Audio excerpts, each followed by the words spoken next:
Hari ini hari yang spesial. Saya mengucapkan Happy Mother's Day buat para ibu-ibu. Saya percaya bahwa saudara semua para wanita adalah spesial di hadapan Tuhan. Nah, saudara sekalian, bulan ini kita masih terus belajar tentang peace, tentang damai sejahtera. Nah, coba bayangkan jika suatu hari ada seseorang menemukan satu karung isi uang US dollar. Dan dia tidak tahu bahwa sebenarnya uang ini adalah uang palsu. Jelas ketika dia menemukan uang ini satu karung penuh, dia akan senang, dia akan bersuka cita, bahkan dia merasa bahagia dan damai. Orang ini kemudian memikirkan hal-hal apa yang dia bisa beli untuk mewujudkan impian yang dia impikan selama ini. Lalu apa yang terjadi ketika dia mencoba menggunakan uang tersebut? Padahal itu uang palsu. Ketika dia mau membeli sebuah barang yang sangat bernilai tinggi. Akhirnya pihak daripada penjual mulai tahu bahwa ini uang palsu. Akibatnya dipanggilkan pihak yang berwajib. Dan orang tadi yang menemukan uang itu, justru akhirnya dia harus berurusan dengan pihak berwajib, bahkan dia dianggap sebagai pengedar uang palsu. Nah, sebuah kebahagiaan yang dia nikmati, damai yang dia rasakan di awal, ternyata itu palsu. Tahukah Anda bahwa pada akhir zaman, akan ada orang yang hidup dalam damai, tetapi hidup dalam damai yang palsu. Mungkin Anda bertanya, apakah benar Pastor Lukas, ada orang hidup dengan damai yang palsu? Alkitab sendiri sudah mengatakannya. Lihat dalam 1 Tesalonika pasal 5, ayat yang kedua sampai ayat yang keempat. Paulus berkata, karena kamu sendiri tahu benar-benar bahwa hari Tuhan datang seperti pencuri pada malam. Artinya tidak ada orang yang tahu kapan Yesus datang kembali. Ayat yang ketiga, apabila mereka, orang-orang yang ada di akhir zaman mengatakan, semuanya damai dan aman. Semuanya damai dan aman. We have peace and we are safe. Oh, semuanya damai dan aman. Alkitab berkata, maka tiba-tiba mereka ditimpa oleh kebinasaan. They will be destroyed quickly. Mereka dihancurkan secara cepat, secara tiba-tiba. Seperti seseorang perempuan yang hamil ditimpa oleh sakit bersalin. Mereka pasti tidak akan luput. Ayat yang keempat. Tetapi kamu saudara-saudara, kamu tidak hidup di dalam kegelapan. Sehingga hari itu, hari kedatangan Tuhan yang kedua kali, tiba-tiba mendatangi kamu seperti pencuri. Nah, ternyata akan ada orang yang berkata semuanya damai, semuanya aman. Tapi tiba-tiba mereka ditimpa oleh kebinasaan. Pertanyaannya hari ini, apakah kita sudah hidup dalam damai yang sejati? Ataukah ternyata kita hidup dalam damai yang palsu? Nah, judul khotbah saya hari ini adalah damai yang palsu, false peace. Ternyata kita harus mengerti ada damai yang palsu, yang ternyata jangan sampai itu ada dalam hidup kita. Saudara sekalian, Anda harus mengerti bahwa yang namanya barang palsu, barang KW, itu seringkali lebih berkilau daripada yang asli. Nah, sekarang pertanyaannya, jangan-jangan kita ini masih hidup dalam damai yang palsu. Nah, kita akan belajar dari firman Tuhan. Kapankah seseorang hidup dalam damai yang palsu? Ada beberapa rahasia yang saya mau bagikan Mari kita lihat yang pertama dalam Yunus pasal yang pertama, ayat 3 sampai ayat yang kelima. Tetapi Yunus bersiap untuk melarikan diri ke Tarsis, jauh dari hadapan Tuhan. Dikatakan dalam bahasa Inggrisnya, Jonah got up and went in the opposite direction. Went in the opposite direction. Pergi ke arah yang bertentangan, arah yang berlawanan. To get away from the Lord. Untuk pergi menjauh dari Tuhan. Ia, Yunus, pergi ke Yafo.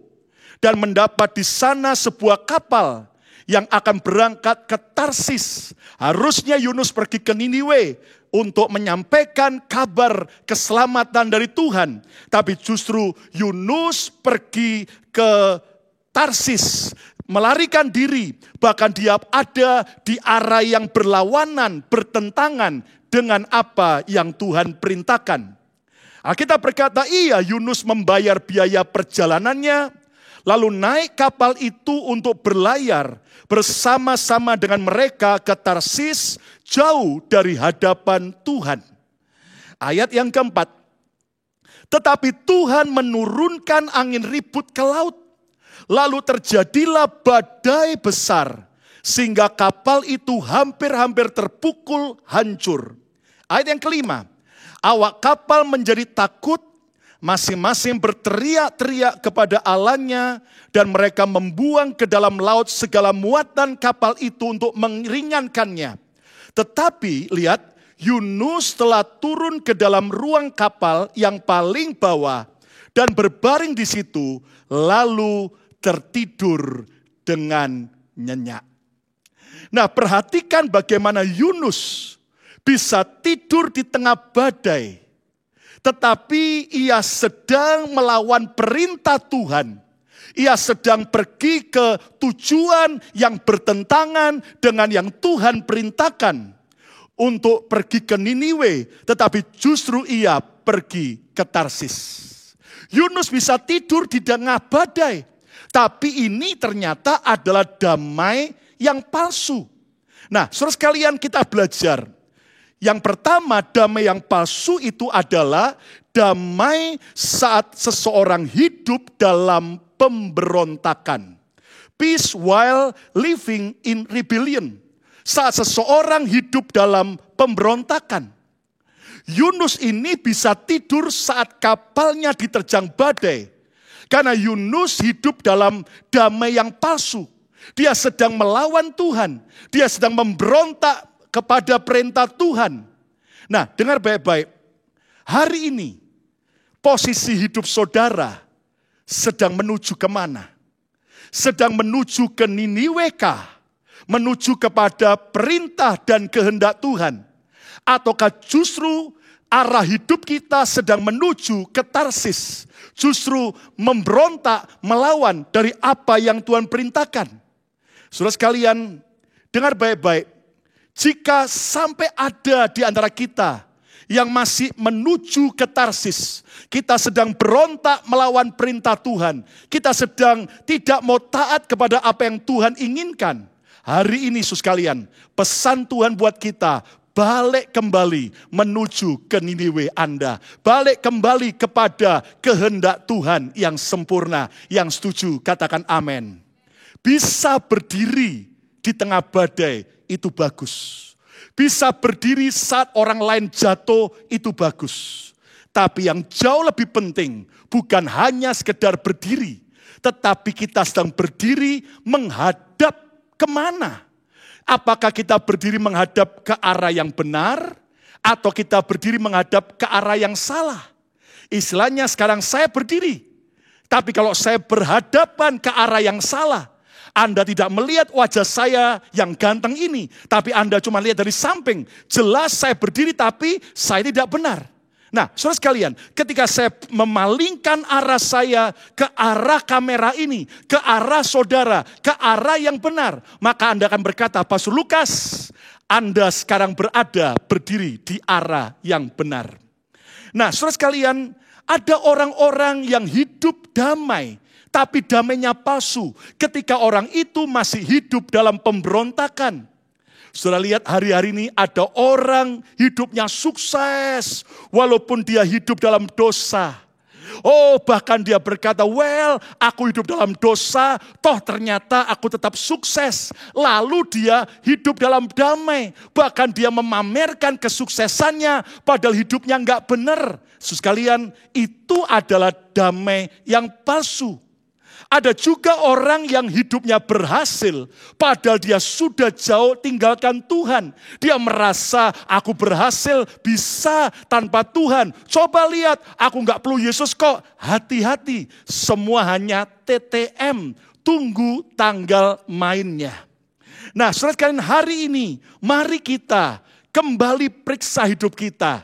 Jangan sampai kita hidup dalam damai yang palsu karena kita masih dalam posisi hidup dalam pemberontakan. Pertanyaannya, kapan seseorang hidup dalam pemberontakan? Saat dia meninggalkan Tuhan. Saudara sekalian, hari-hari ini, kalau saudara yang menyaksikan siaran ini, kalau Anda sudah lama meninggalkan Yesus, kalau Anda sudah lama jauh dari Tuhan, saudara sekalian, sesukses apapun saudara, setenar apapun Anda, sebahagia apapun Anda, dengar, Anda sedang ada di arah hidup yang salah.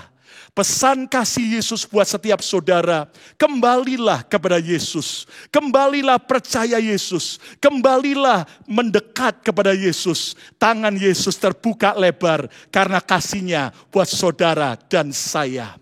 Kapan seseorang hidup dalam pemberontakan? Saat tidak mentaati perintah Tuhan. Dia tahu ada perintah Tuhan yang dia harus kerjakan. Tetapi dia berontak, dia tidak mau. Dan Anda mengerti, saudaraku, itu berarti kita sedang berada dalam posisi arah hidup yang salah, dalam posisi menuju ke Tarsis. Kapan seseorang hidup dalam pemberontakan? Saat melawan perintah Tuhan dengan pembenaran diri sendiri. Ketika orang merasa, oh ternyata apa yang aku lakukan ini benar kok. Walaupun perintah Tuhan ngomong begini, aku ternyata oke-oke saja, hati-hati. Ternyata itu adalah hidup dalam damai yang palsu. Saudaraku, ada banyak orang hari-hari ini mencoba mencari excuse, cari alasan. Bahkan ada orang-orang yang mencari ayat-ayat tertentu di Alkitab untuk seolah-olah hanya membuat dia hidup dalam damai. Tapi ternyata dia tetap hidup melawan perintah Tuhan. Nah, sekalian hari ini mari, kalau ada kita yang masih hidup dalam pemberontakan, kembalilah kepada Niniwe kita, kembalilah kepada kehendak Tuhan. Jangan merasa diri sukses dan oke, walaupun kita adalah orang yang masih belum benar, belum hidup benar di hadapan Tuhan. Hari ini Tuhan memanggil kita orang berdosa untuk kita dibenarkan oleh Dia. Katakan amin, saudaraku.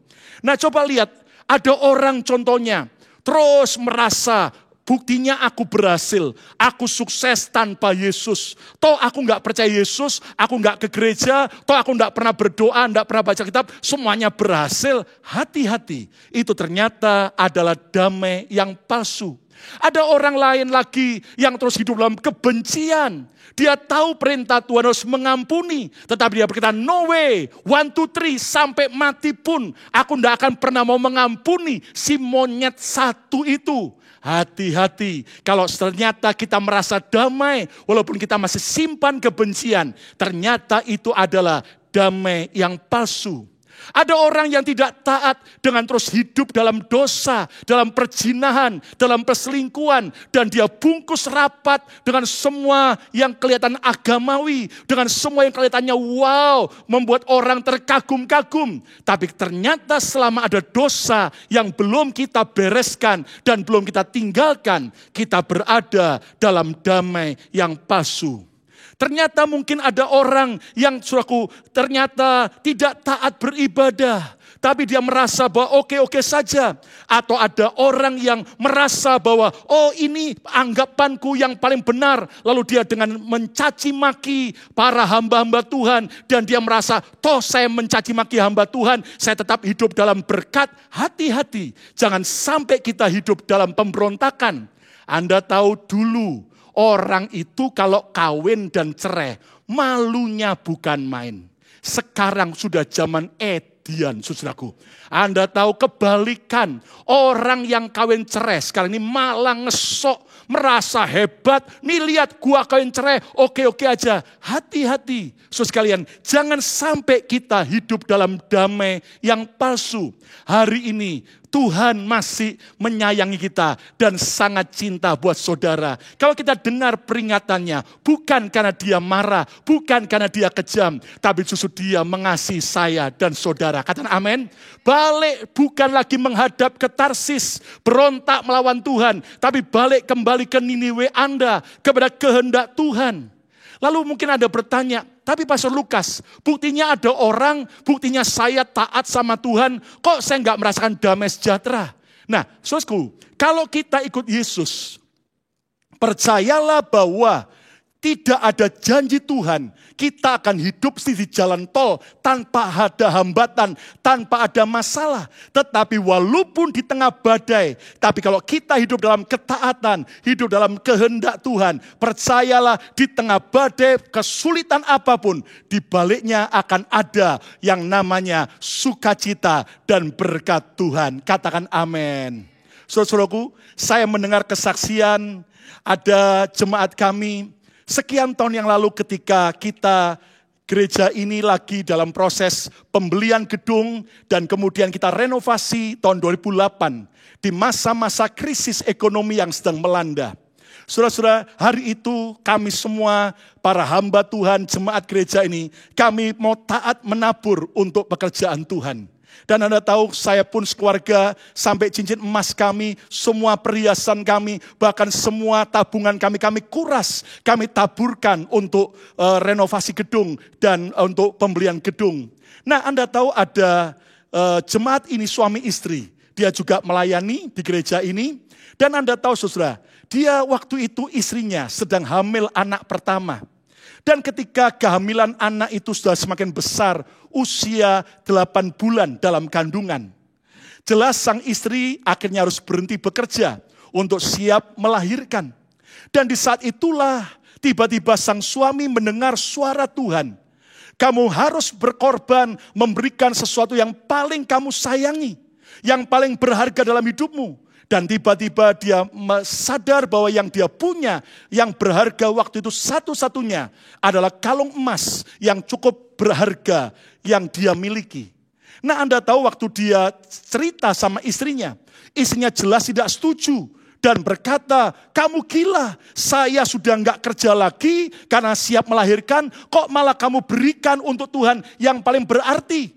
Nah, saudara sekalian, tiba-tiba dia berkata lagi, Tuhan, kalau memang ini Tuhan perintahkan, buat istriku juga dapat peneguhan dan setuju. Singkat ceritanya, akhirnya istrinya setuju. Dan suami ini dan istri ini mempersembahkan kalung emas itu untuk pembangunan gedung. Nah, Anda tahu terjadi, setelah mereka mempersembahkan persembahan itu, tidak lama kemudian, istrinya justru mengalami keguguran anak yang pertama itu. Anak yang sudah 8 bulan dalam kandungan akhirnya gugur. Saudara sekalian, di rumah sakit sang istri jelas kecewa dengan Tuhan. Dia berkata, Tuhan, seolah-olah sia-sia, mana janjimu? Dan di saat itulah istrinya dalam keadaan sedih, kehilangan, kecewa, sang suami juga down. Kami kuatkan mereka. Kami berikan firman Tuhan, kami berikan pengharapan. Dan puji Tuhan mereka bangkit kembali. Dan mereka kembali semangat sama Tuhan. Mereka tidak lagi marah dan kecewa dengan Tuhan. Mereka kembali hidup dalam kebahagiaan dan damai. Dan kembali aktif melayani. Yang ajaib Anda tahu, ternyata akhirnya mereka harus pulang ke Indonesia. Hari ini mereka bersaksi kepada saya. Bagaimana mereka diberkati Tuhan, dipelihara Tuhan. Bahkan mereka dapat 2 orang anak yang manis, luar biasa, cerdas, dan sungguh menjadi anak penghiburan. Dan mereka berkata, Pastor Lukas, aku bersyukur, aku hari itu mau taat. Kami taat dan sekarang kami melihat bahwa apa yang kami tabur dengan linangan air mata, kami tuai dengan luar biasa. Hari ini sekalian, jangan sampai kita hidup dalam pemberontakan. Tapi mari kita hidup dalam damai yang sejati ketika kita mau sungguh-sungguh bertobat dan ikut kehendak Tuhan. Yang mengerti, katakan amin. Yang kedua sekalian, kapankah seseorang hidup dalam damai yang palsu? Yesus pernah berkata dalam Lukas 12 ayat 15 sampai 21. Katanya lagi kepada mereka, berjaga-jagalah dan waspadalah terhadap segala ketamakan. Berjaga-jaga dan waspadalah terhadap segala ketamakan, keserakahan. Sebab walaupun seseorang berlimpah-limpah hartanya, kaya raya berlimpah-limpah, hidupnya tidaklah tergantung daripada kekayaannya itu. Ayat 16, kemudian Yesus mengatakan pada mereka, murid-muridnya suatu perumpamaan, katanya, ada seorang kaya, tanahnya berlimpah-limpah hasilnya, panennya berlimpah-limpah. Ia bertanya dalam hatinya, apakah yang harus aku perbuat? Sebab aku tidak mempunyai tempat di mana aku dapat menyimpan hasil tanahku. Lalu katanya, inilah yang akan aku perbuat. Aku akan merombak lumbung-lumbungku. Dan aku akan mendirikan yang lebih besar. Dan aku akan menyimpan di dalamnya segala gandum dan barang-barangku. Dia memperluas bisnisnya. Dia memperluas semua kekayaannya. Ayat 19. Sesudah itu aku akan berkata kepada jiwaku. Jiwaku, ada padamu banyak barang. Tertimbun untuk bertahun-tahun lamanya. Beristirahatlah. Makanlah, minumlah, dan bersenang-senanglah. Alias dia berkata, engkau sudah kaya raya, nikmati hidup, santai saja. Ayat 20. Tetapi firman Allah kepadanya, hai engkau orang bodoh, pada malam ini juga jiwamu akan diambil daripadamu. Dan apa yang telah kau sediakan, untuk siapakah itu nanti? Ayat 21, Yesus berkata, demikianlah jadinya dengan orang yang mengumpulkan harta bagi dirinya sendiri, jikalau ia tidak kaya di hadapan Allah. Orang kaya dalam perumpamaan Yesus ini merasa damai setelah memiliki kekayaan yang berlimpah-limpah. Tetapi ia tidak sadar bahwa kematian bisa datang tanpa bisa dicegah oleh kekayaannya. Yang pertama tadi, kapan seseorang hidup dalam damai yang palsu? Damai saat ia hidup dalam pemberontakan. Tetapi yang kedua adalah damai saat orang mengandalkan kekayaan dan keberhasilan. Peace when relying on wealth and success. Saat orang mengandalkan kekayaannya, mengandalkan keberhasilannya. Nah, pertanyaannya, kapankah seseorang mengandalkan kekayaan dan keberhasilannya? Saat seseorang hidup memberhalakan kekayaan dan keberhasilan. Saat seseorang memberhalakan kekayaan dan keberhasilan. Saat seseorang menomorsatukan kekayaan dan keberhasilannya lebih daripada Tuhan. Itu berarti orang itu sudah memberhalakan, sudah mengandalkan kekayaan dan keberhasilannya. Dengar baik-baik. Yesus tidak anti kekayaan. Karena dia Tuhan yang maha kaya. Katakan amin. Satu bintang saja kalau sampai dia berikan sama kita. Wih, betapa kayanya kita. Nah, Anda bisa bayangkan Yesus tidak anti kekayaan. Tetapi Yesus anti jika seseorang memberhalakan kekayaan. Yesus tidak anti kemakmuran. Kenapa? Karena kalau Anda mengerti bahwa di surga itu luar biasa makmurnya. Wahyu 22 berkata bahwa semua jalan surga dari emas murni. Tembok-temboknya dari semua yang namanya semua batu permata. Bahkan pintu gerbangnya pun 12 dari mutiara. Wow, itu makmur sekali. Dengar baik-baik, Yesus tidak anti kemakmuran. Tetapi Yesus anti menyembah kemakmuran. Yesus anti orang yang memberhalakan, mendewa-dewakan kemakmuran. Yesus tidak benci uang. Tetapi Yesus anti cinta akan uang. Nah, saudara sekalian, hari ini semua kita mau jadi orang sukses. Semua kita pasti mau jadi orang kaya. Jujur, kalau sampai ada orang berkata, oh saya nggak mau jadi orang kaya. Itu adalah orang yang mendustai hatinya sendiri. Saudara sekalian, kekayaan tidak salah. Tetapi kalau kita mencintai kekayaan lebih daripada Yesus, lebih daripada yang lain, itu adalah sesuatu yang salah. Uang tidak jahat. Yang jahat sifat manusianya. Kalau orang itu serakah dan kemudian tamak, bahkan mencintai uang. Tetapi uang yang sama, kita bisa jadikan sebagai budak yang baik untuk melayani kita, bahkan melayani Tuhan. Tapi uang yang sama, itu bisa jadi bos atau tuan yang paling kejam di dunia ini. Nah, dengar baik-baik. Damai yang palsu adalah saat orang mengandalkan kekayaan dan keberhasilannya. Sekali lagi Yesus sekalian, Tuhan tidak anti kemakmuran. Tapi Tuhan anti dengan orang yang menyembah kemakmuran. Hari ini Yesus sekalian, di tengah-tengah semua badai dan goncangan ini, orang baru sadar bahwa ternyata kekayaan, ketenaran, kesuksesan itu tidak punya arti penting. Baru-baru ini viral ada seorang miliarder di Portugal yang bernama Antonio Vieira Monteiro. Dia adalah presiden Santander Bank Portugal. Dia kaya raya, tapi miliarder ini meninggal karena COVID-19 setelah ia pulang dari Italia.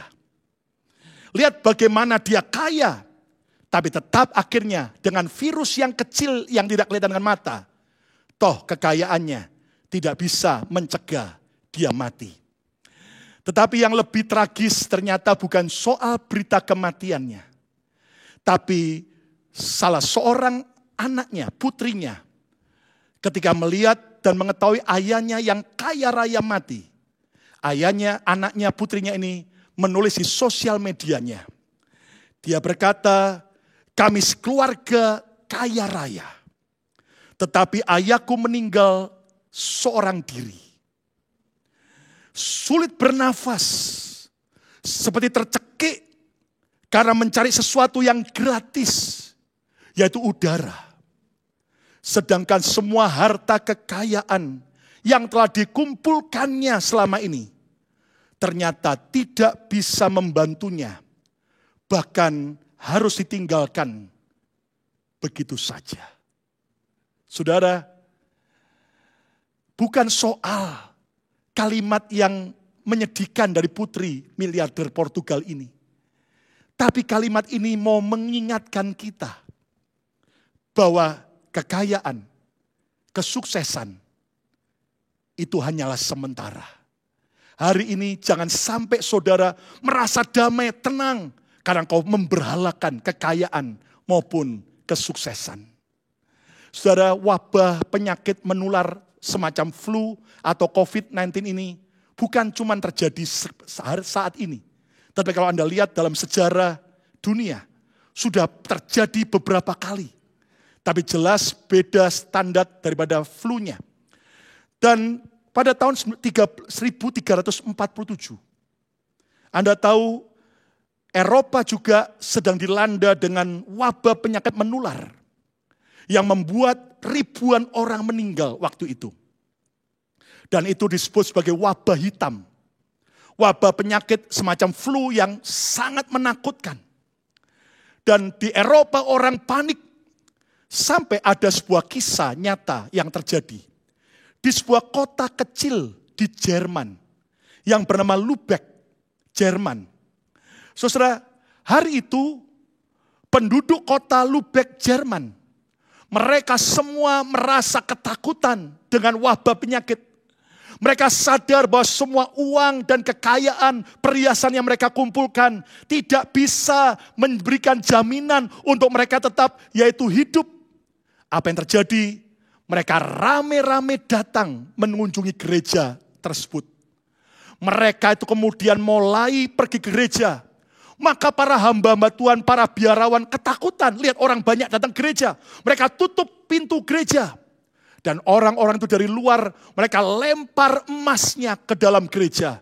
Mereka lempar perhiasannya. Mereka lempar uang mereka yang banyak ke dalam pekarangan gereja. Dari luar. Anda tahu apa yang terjadi? Para biarawan lihat itu, mereka juga ketakutan. Jangan sampai itu kekayaan ternyata menularkan penyakit juga. Maka biarawan melihat itu, saudaraku, mereka ambil kekayaan emas itu, mereka lempar keluar lagi. Dilempar keluar dari gereja. Anda tahu, itu berjam-jam terjadi lempar-lemparan uang. Lempar-lemparan emas. Lempar-lemparan perhiasan. Saudaraku, Anda bisa bayangkan berjam-jam itu biarawan sibuk melempar kembali. Orang-orang di luar gereja melempar ke dalam gereja supaya Tuhan menolong mereka. Anda tahu apa yang terjadi? Akhirnya para biarawan setelah sekian jam mereka tidak berkuasa untuk mengembalikan kembali semua yang dilempar. Akhirnya para biarawan hamba Tuhan mereka menyerah. Dan Anda tahu, ternyata lemparan kekayaan, lemparan emas, uang dan perhiasan itu sampai menumpuk di pekarangan gereja. Sampai setinggi 3-4 kaki. Dan Anda tahu saudaraku, seolah-olah mereka semua teriak gini, uang tidak ada artinya, kekayaan gak ada artinya. Dan mereka lempar ke rumah Tuhan. Sampai akhirnya menurut sejarah kota itu, sampai kekayaan itu bertahun-tahun tertimbun di depan pekarangan gereja. Tanpa ada seorang pun yang berani menyentuh. Karena mereka sadar kekayaan tidak bisa menolong mereka. Hari ini saudaraku, jangan sampai kita hidup dalam damai yang palsu. Karena kita damai dengan mengandalkan kekayaan, mengandalkan keberhasilan kita. Tapi andalkan yang benar, itulah Yesus Tuhan. Katakan amin. Yang ketiga, yang terakhir, kapan seseorang hidup dalam damai yang palsu?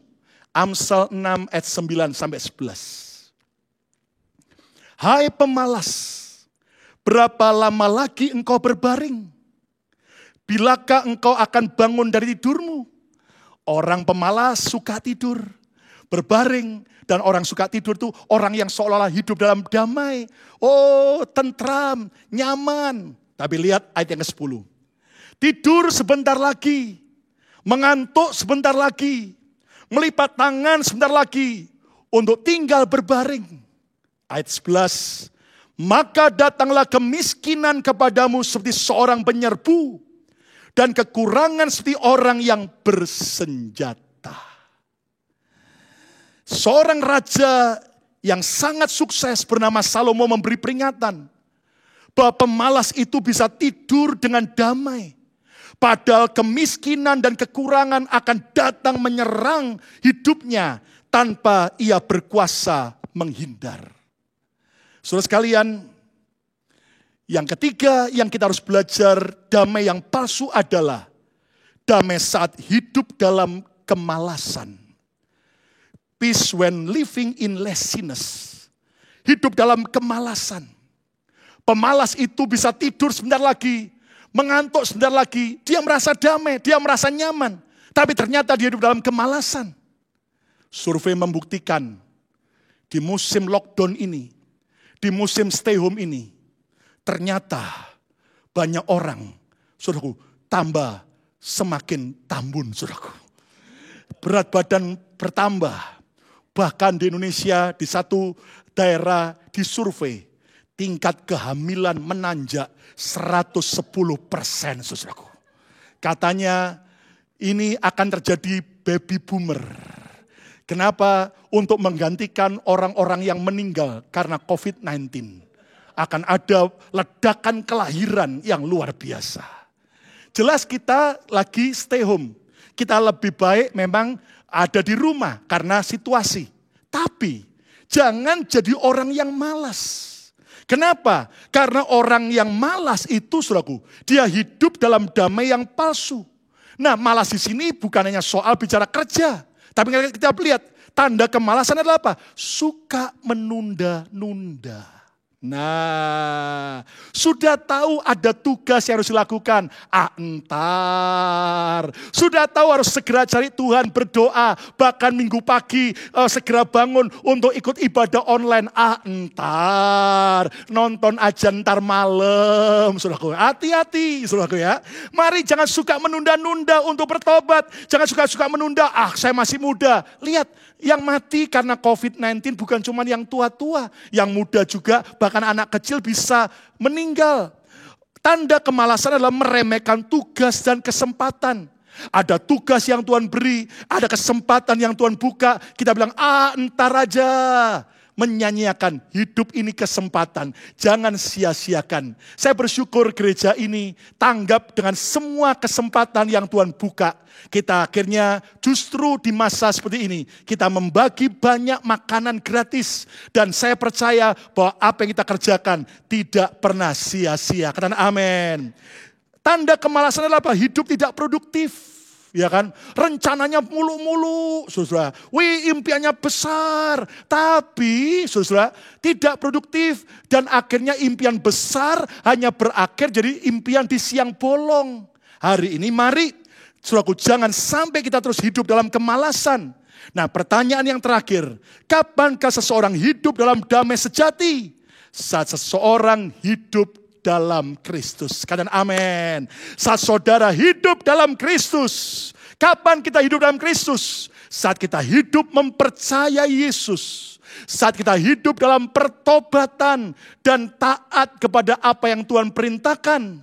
Kapan kita hidup dalam Kristus? Hidup mengandalkan Yesus, bukan andalkan kekayaan dan kemakmuran kita, bahkan kesuksesan kita. Bahkan saat kita rajin menggunakan setiap kesempatan yang Tuhan berikan. Kesimpulannya, jangan hidup dalam damai yang palsu, tetapi hiduplah dalam damai sejahtera yang sejati. Dan kapankah orang hidup dalam damai yang palsu? Yang pertama, saat orang hidup dalam damai, dalam pemberontakan. Hari ini jangan sampai Anda hidup dalam pemberontakan, melawan kehendak Tuhan, melawan perintah Tuhan. Hari ini tinggalkan Tarsismu, kembali ke Niniwe. Tuhan mengasihi Yunus, Tuhan masih memberi kesempatan pada Yunus untuk bertobat. Sampai Tuhan kirimkan yaitu ikan besar yang membuat Yunus akhirnya kembali ke Niniwe. Lihat, kalau orang bertobat kayak Yunus, kembali ke Niniwe, saudaraku, dia dikeluarkan, dimuntahkan oleh ikan dari mulutnya. Tapi kalau orang tidak mau bertobat, keraskan hati, saudaraku, dimuntahkan oleh ikan, tapi bukan dari mulutnya, tapi dari knalpot di belakang, saudaraku, alias sudah terlambat. Yang kedua, damai saat mengandalkan kekayaan dan keberhasilan. Hari ini, jangan andalkan yang lain. Anda bisa kecewa, hanya andalkan Yesus, dan kau akan hidup dalam damai yang sejati. Yang ketiga, damai saat hidup dalam kemalasan. Hari ini tinggalkan semua kemalasan, tapi mari kita gunakan setiap kesempatan untuk kita benar-benar hidup menyenangkan hati Tuhan. Tuhan memberkati.